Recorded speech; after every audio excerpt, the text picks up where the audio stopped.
I've mentioned Jocko Willink a couple of times during this series, but I've never actually explained who he is. He is a former US Navy SEAL who teaches about high performance, and I've been following his strict regimen. For an entire week, I've been waking up at 5 a.m.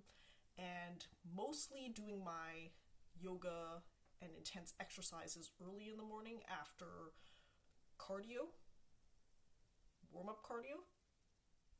Today has been my first lazy Sunday, but on Friday I slept in and I enjoyed lounging around in bed. That's actually one of my favorite things to do, just around in bed.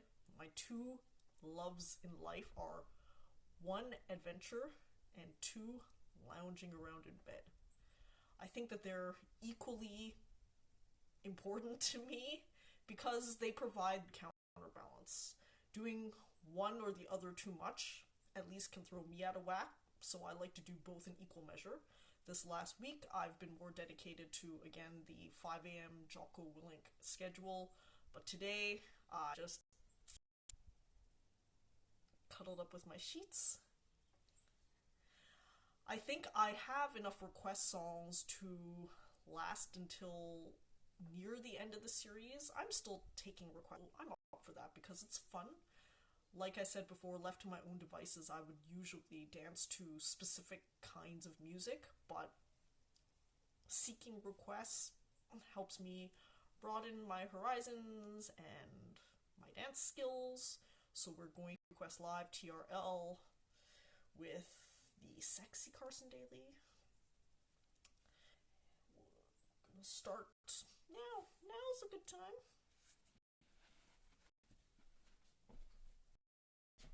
Before I start this, should I? Because it makes more sense after I play the song.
Esther dared me to blast that song out of my windows as loud as possible.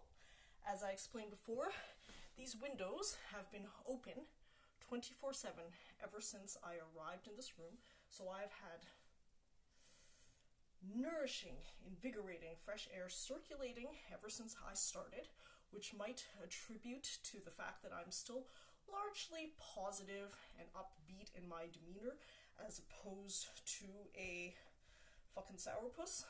I mean, I still have my sourpuss. I actually consider my anti-natalism rants to be largely a dose of reality as opposed to anything positive or negative. I just think people should fuck safely because in my value system that I've built, I think the worst thing you can do is bring children into this suffering world. Yes, I said it. I've said it again and again and again, and I say it with a smile on my face, but because we have more requests to get through, I will dance first and maybe talk later, or maybe I'm going to talk now, actually. I will talk now, because yesterday I danced a lot. Today, I can afford myself 5 minutes to talk about my philosophies, because this is my fucking vlog. That's how I feel like doing it today. So, my last vlog, some of the most important words I said were stuttered out by the fucking Wi-Fi, so I'm going to repeat myself.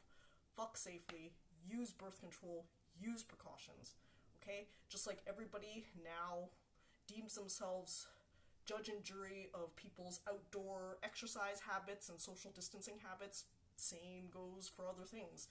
I am less of a judge and more just a reminder that this is a life full of suffering. Even just daily irritants and annoyances like keeping your fucking body alive through this pandemic, we've shone a light at how annoying it is. How annoying is it when toilet paper is all bought up? How annoying is it when store shelves have nothing on them? Okay, this is the thing that I would call a black swan event that anyone with half a brain would realize, you know what? I can't even guarantee myself a quality of life right now. Forget bringing new innocent beings into this world to suffer alongside me. Whatever you think is your reason for procreating, challenge it. Challenge it seriously, because I bet underlying all of that, it's always going to revolve around to you, and you. You want a pet project. You want purpose. You.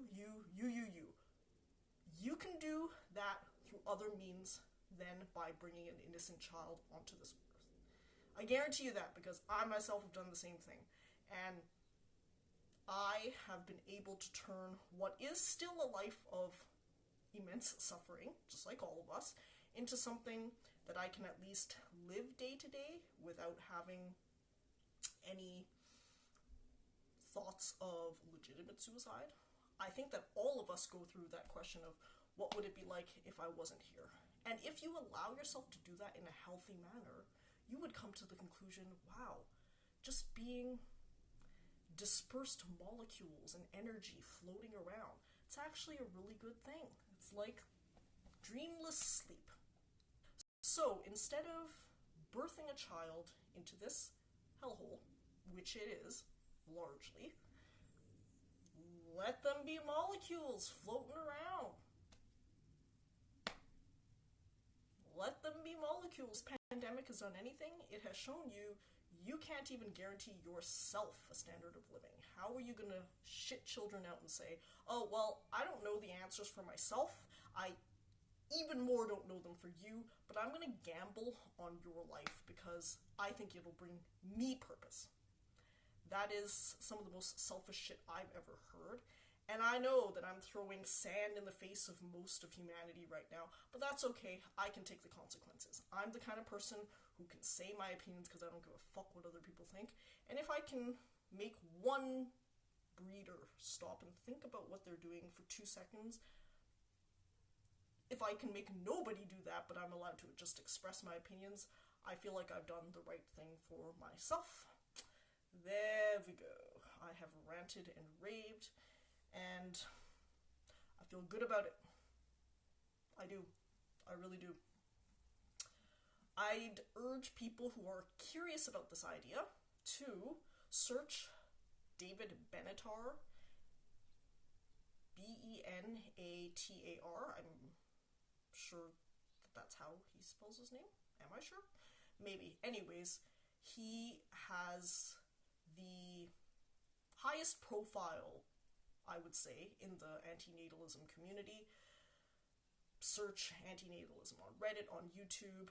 My style is largely expressive. I try my best to insert the logic and facts at you, but this is a deeply personal journey for people to come to terms with. All I would have to say is that life is largely socially programmed and culturally influenced. You feel like this life is very, very worthwhile, a gift, whatever you want to call it, because religions, governments have indoctrinated that in you. But if you were to be rational, just be rational. It's okay to admit that life is suffering. I can admit that, and I think I've climbed the highest mountain of self-actualization. I'm at probably the highest level that I'll ever achieve. I'll be lucky if I can continue this for a foreseeable future, if that's even possible. And as someone who's climbed the mountain, you can say, you know what? The view ain't really worth it. There's a lot of struggle, and the view ain't worth it. And many people maybe will not say that, will not allow themselves to believe that, because there's a cognitive dissonance that a lot of people have with regards to the nature of life. But I hope this pandemic has brought out life in all of its ugliness in many, many forms: economic collapse, physical collapse, all of this stuff, all at once. And there ain't no need for me to convince you that life is suffering, because you already know it and you feel it right now. So, alright. Yes, from thong song to anti-natalism, they are a perfect marriage in a sense. Marriage. In a sense, because thongs lead to sex, and without birth control could lead to more suffering humans, so that's why I keep saying fucking is fine. Do it all you want, but have birth control. And safe sex, okay? I talk a lot about birth, but there's also STDs out there, so be smart, do your research, and you know the drill. And if you're not smart enough to know the drill, then you shouldn't be fucking. That's how you select yourself out. If you're like, how do I approach this? I don't know how. Then delay until you either know how, or never do it. I, again, have just never done it myself. I would say I have to qualify that statement, and that's a story for another day. But more requests now. Ugh.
request left, but I will save that to tomorrow because it's an interesting one that I might want to put some thought into or not. That depends on my bitchy mood.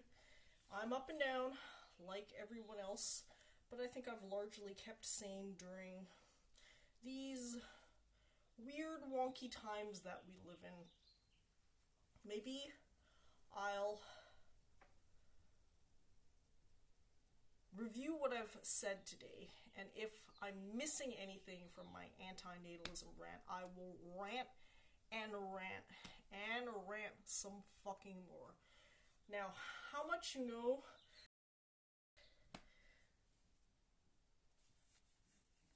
I hate procreation? Ryan Reynolds, I think, is the perfect man, except for the fact that he loves children and having children so much. And marriage. Like all of that. In my fantasies, I've cloned Ryan Reynolds into exactly the same man that he is, except I've removed his wanton need to breed. Yes, and then that's perfect for me. That is the Ryan Reynolds that I'm with in my mind. And that's the invisible Ryan Reynolds that I refer to when I refer to invisible Ryan Reynolds. The Ryan Reynolds that I'm into is not the one that exists on this planet. He's a fictionalized version where I've removed all of his bad, rotten parts. The bad, rotten part being his wanton need to have children. He has 3 now. Every time I hear about a new... It's a physical reaction in me that I have, and that's really the only topic that has me going as much as this does. But usually I just allow people to be who they are. I mean, I'm gonna go enforce this type of thing. Who gives a fuck? I don't care about changing legislation.